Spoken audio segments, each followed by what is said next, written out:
देखो आज हम लोग जो है फिजिक्स का बहुत ही बेहतरीन एक टॉपिक लेके आए हैं, व्हीट स्टोन सेतु।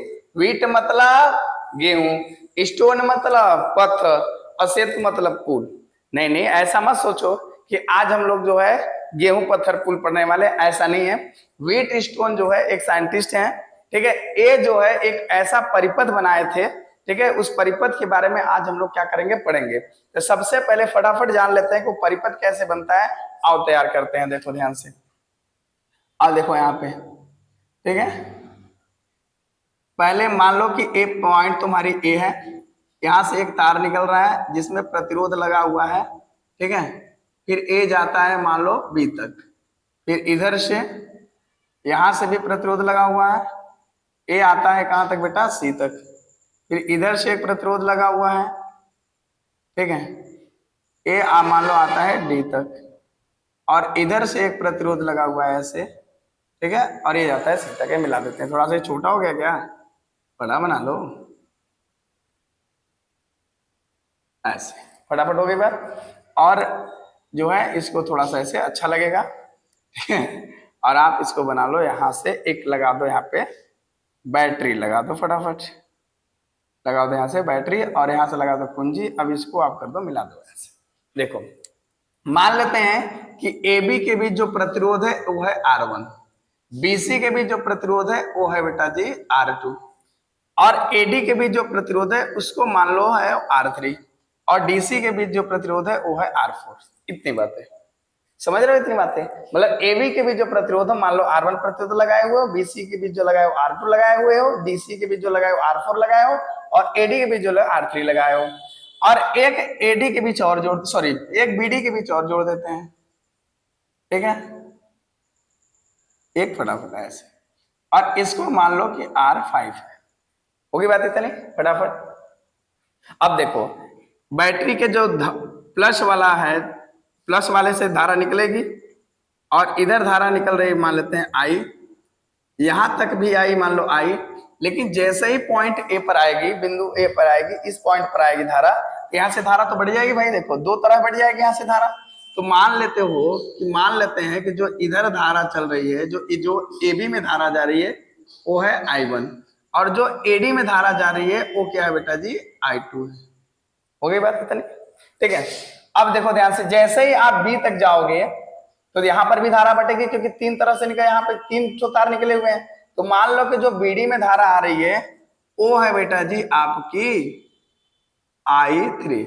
हो गई बात। जो इधर आ रही धारा, मतलब जो BD में धारा आ रही है वो I3। तो बताओ ध्यान से, जब AB में बच रही, जो धारा बह रही थी वो थी I1, और जो उस I1 में से निकल गई I3। तो बताओ इधर कितनी धारा बचेगी, बताओ। इसमें चल रही थी I1, इधर निकल गई I3, जो इसमें धारा बचेगी वो I1 में से घट के ही होगी, मतलब I1 माइनस I3 इतनी होगी। फटाफट समझ में आ रही बात। अब देखो इसमें AD में धारा बह रही थी I2, और BD में बह रही है जो है I3।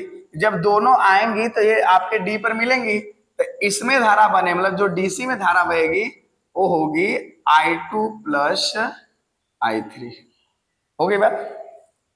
अब देखो BC में बहने वाली धारा I1 माइनस I3, और DC में बहने वाली धारा I2 प्लस I3। जब दोनों आके C पर मिलेंगी भाई तो दोनों जुड़ जाएंगी ना। तो जब जुड़ेंगी तो I3 हो जाएगा कैंसिल, अब बचेगा I1 और I2। जुड़ने पे इस वाले धारा, इधर जो धारा चलेगी वो होगी I1 प्लस I2, और I1 प्लस I2 का मतलब क्या होता है, I। समझ रहे धारा, मतलब इसमें फिर से जो निकल जाएगी वो होगी I। हो गई इतनी बातें। परिपथ आपको समझ में आ गया बेटा, कोई दिक्कत नहीं। हो गई इतनी बातें। अब हम लोग क्या करते हैं कि बारी बारी से दोनों जो है बंद पास में लेते हैं और काम करते हैं। चलिए बंद पास लीजिए फटाक से। बंद पास ABDA में, ABDA में चाहो तो आप इसको समझने के लिए ऐसे लिख दो, A से B, फिर B से D, फिर D से A। इतना काम कर लेते हैं हम लोग। समझ में इतनी बात। अब देखो ध्यान से, मतलब हम लोग कैसे चल रहे हैं, A से B, B से D, D से ए, मतलब हम इस तरीके से चल रहे हैं, समझ रहे बात, हम ऐसे चल रहे हैं भाई। अब जो रूल बताया गया था आपको कि अगर धारा की दिशा में चलोगे तो क्या करोगे, बस में यही आप रूल को फॉलो करेंगे और फटाफट काम करेंगे। तो जब ए बी दिशा में आप चलोगे हल करने के लिए, तो धारा भी तो ए से बी की तरफ ही चल रही है। जब दोनों साथ, आप भी और धारा भी जब दोनों एक ही साथ चलते हैं तो उसके लिए लिखते हैं माइनस। अब बेटा धारा कौन है, I1, और इसका जो संगत प्रतिरोध कितना है, R1। हो गई बात। तो ए से ए बी का हो गया माइनस I1 R1। अब जैसे ही बीडी में जाओगे तो बीडी में धारा प्रवाहित होगी I3, अब प्रतिरोध प्रवाहित इसमें लगा है R5, ठीक है। लेकिन मजा की बात यह है कि जिधर आप चल रहे हो उधर भी धारा भी चल रही है, तो फिर से हो जाएगा माइनस I3 R5।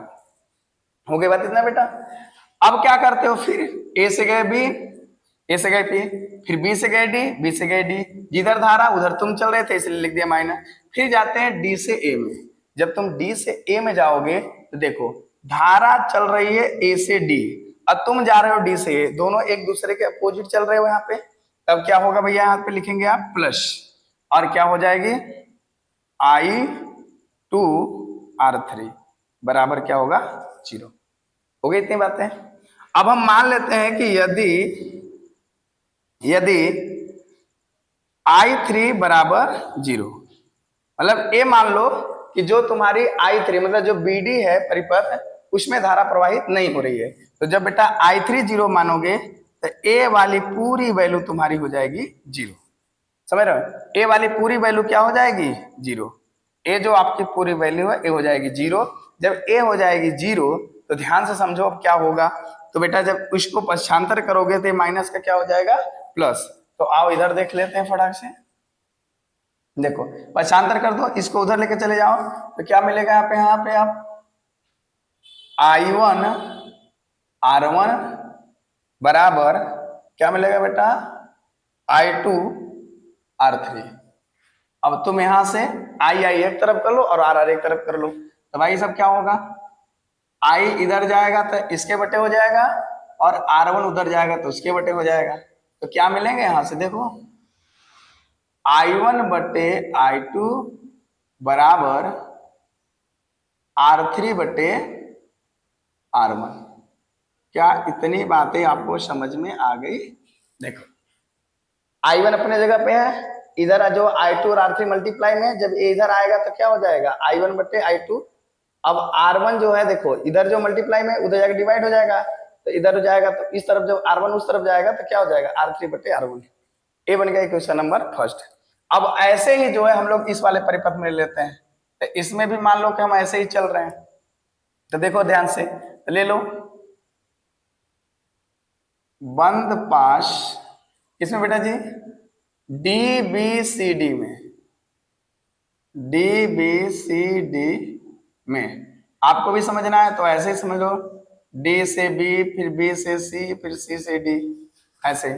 अब बताओ फटाफट D से B, D से B मतलब आप चल रहे हो नीचे से ऊपर और धारा चल रही ऊपर से नीचे, मतलब आप चल रहे हो D से B की तरफ और धारा चल रही है B से D की तरफ, उल्टा चल रहे हैं। तो उल्टा के लिए क्या होता है यहाँ पे पॉजिटिव होगा, तो प्लस हो जाएगा क्या I3 और इसका संगत प्रतिरोध R5।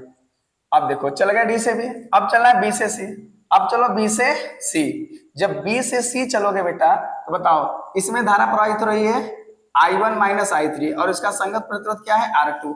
लेकिन जिधर आप जा रहे हो उधर धारा भी चले, आप जा रहे हो B से C और धारा भी चल रही है B से C, तो यहाँ हो जाएगा minus I1 minus I3 in bracket में कर दो और यहाँ हो जाएगा R2। हो गया बेटा।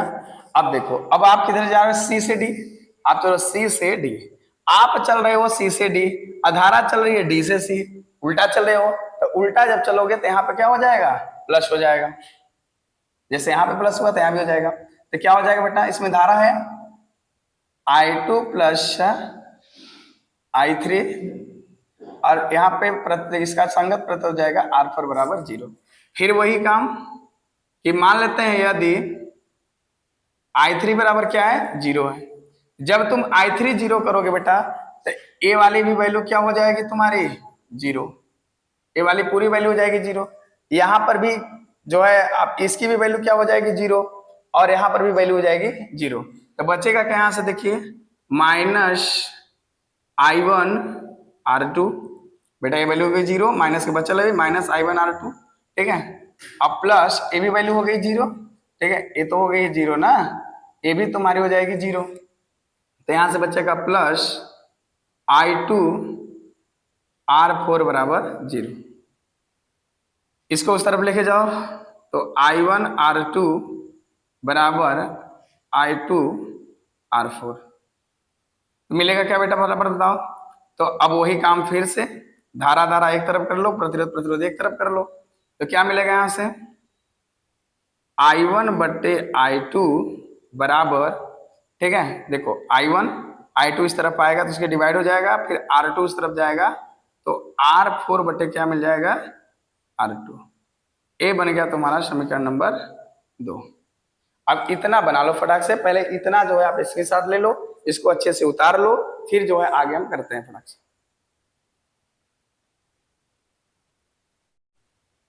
हो गया। अब देखिए क्या करते हैं हम लोग, समीकरण 1 बना हुआ है बेटा I1/I2 बराबर R3/R1, समीकरण नंबर 2 बना है I1/I2 बराबर R4/R2। मतलब हम लोग क्या करते हैं कि देखिए दोनों समीकरण का जो हम लोग का बायां पक्ष है वो सेम है, तो हम दोनों समीकरणों की कर देते हैं तुलना। तो यहीं पे लिख दीजिए फटाफट, यहीं पे लिख दीजिए फटाफट समीकरण 1 तथा समीकरण 2 से क्या मिलेगा तुमको I1/I2 दोनों हो गए कैंसिल आउट। क्या बचे यहां से भाई R3/R1 बराबर, यहां से बचा R4/R2। अब इसको अगर थोड़ा सा और अच्छे से बनाना चाहते हो इसको पलट दो, थोड़ा सा पलटोगे तो दोनों पक्ष पलट जाएंगे, तो R1/R3 बराबर R2/R4। और अच्छे से कर ले फटाक से, देखो R2 को ला लो यहाँ, R3 को भेज दो उधर, तो R1/R2 बराबर क्या मिल जाएगा R3/R4। मतलब R2 जो है चल गया R1 के बटे, और R1 जो R3 है वो चल गया R4 के ऊपर, मिल गए। कहने का मतलब देखो ध्यान से, कहने का मतलब इसके क्या है अच्छे से समझो। इसके कहने का मतलब क्या है कि अगर जो है तुम्हारे जो BD जो यहाँ पे BD जो परिपथ के जो तार है BD, अगर BD में धारा प्रवाहित नहीं होगी, क्योंकि हम लोगों ने मान लिया कि I3 बराबर क्या है 0, मतलब इसमें जो धारा बह रही है वो 0 है। मतलब कि अगर तुम्हारे BD में धारा प्रवाहित नहीं होगी तो जो है क्या होगा R1/R2 बराबर R3/R4। मतलब R1 बटे इतना बराबर इतना बटे इतना, मतलब दोनों जो चारों प्रतिरोध लगे हैं R1 और R2 R3 और R4, मतलब कि इतना बटे इतना और बराबर इतना बटे इतना जब हो जाएगा तो इस वाले परिपथ में मतलब BD वाले तार में धारा प्रवाहित होगी ही नहीं। तो समझ में आई बात है। अर्थात अगर इसको समझो तो अर्थात कि I3 बराबर 0 है हो तो, ठीक है, यदि लिख सकते हो आप यहाँ पे, यदि I3 बराबर क्या हो गया इसी में, ठीक है, इसको मिटा देते हैं थोड़ा सा। यदि जो है यदि I3 बराबर 0 हो तो आपका जो R1/R2 बराबर R3/R4। कहने का मतलब यह है बेटा कि अगर जो है आपके जो प्रतिरोध है R1/R2 और R3/R4, अगर इनकी जो है दोनों की वैल्यू सेम आ जाती है, मतलब R1/R2 बराबर अगर R3/R4 हो जाता है तो आपके बीच वाले तार में विद्युत धारा प्रवाहित नहीं होगी, ठीक है। अगर ऐसे भी कर दो, यदि R1/R2 बराबर R3/R4 हो तो I3 बराबर क्या हो जाएगा 0। क्या बातें समझ में आ रही है आपको, बातें समझ में आई आपको?